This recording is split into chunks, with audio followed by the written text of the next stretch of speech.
Hey, what's up YouTube? It's your boy Zico and welcome to my new video where I'm going to be teaching you how to go from this to this. So before we get into this video, I'll really appreciate if you can like, comment and subscribe to my new YouTube channel. As you can see, I'm very new to YouTube. So enough with the talking, let's get some action doing. Let's go. Alright guys, so our first step is to analyze our client hair. Now I can see my client hair has a bit of a heavy crown, which means I'm aiming for a low fade. Starting off, I'm using the 3-step rule to blend and leaving the top heavy so the fade blends in with the top of the hair. Alright guys, now let's start cutting. So I'm starting off with a number 2 close, and as you can see I'm marking my fingers right here, so I'm not going to go any higher than this. What I'm doing right now is to remove all the bulk which I don't need, so that when I come to my trimmer I can be able to mark my first guideline. But by doing so I have to flick out as much as I can, leaving no lines behind.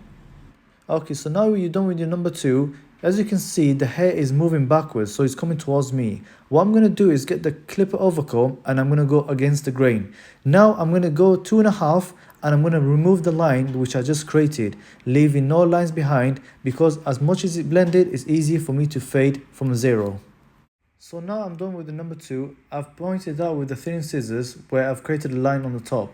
So what I'm going to do to make life easier for myself, I'm going to thin it out, but I'm not going to go too extreme. I'm only going to do it so that I can be able to judge the fade much better when I come to my trimmers and starting from 0. So now that my number 2 is nicely blended, I'm going to start my 3-step guide. So number 1, number 2 and number 3. I'm going to place my trimmers right there. I'm going to do the same thing for the other side and for the back to make sure that my lines are even and they are balanced when it comes to my fade. So now that I'm done with my first step guide, I'm going to remove all the hair which I don't need. Now the important part is when you're doing your fall shaver, make sure that that skin is so smooth, because when it comes to your fade, it does matter the most. Alright guys, here is the foundation part of your fade. So marking my first point with my finger, I'm going to bring my clipper and open the lever with no guard.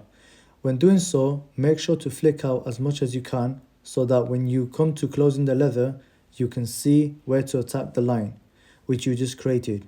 Bring the leather down one by one and go up each time attacking that line, but not surpassing the 0.5 line, as we must stay within that zone.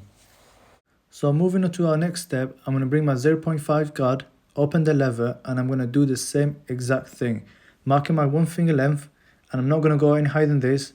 I'm going to flick out, remove that bulk. Once I've done with that, I'm going to close the leather, attack that line and bring the leather down one by one. Also, stay within that zone. We do not want to go any higher than this. So the same exact thing guys. Number 1, open the lever, mark your 1 finger length, and then you're going to go up and remove that bulk. Exact same thing. From the 0.5 to the 0.5 guard to the number 1 guard, you're going to do the same thing. Once you open that lever, you remove that bulk, close the leather and go down one by one with the lever, and each time go higher, but you must stay within that zone. So for my final part, I'm going to bring my thinning scissors, and as you can see the line here, I need to connect the fade with the top and making sure that I'm thinning out only certain parts which is dark, so I can be able to connect it with the top. Here I can't be able to use my clippers, so I rely on my thinning scissors, but don't go too extreme. Take it step by step. So guys, for the final part, get that C-cup nice and sharp and make sure not to push the line back. And here is our result. The fade is looking crispy and sharp.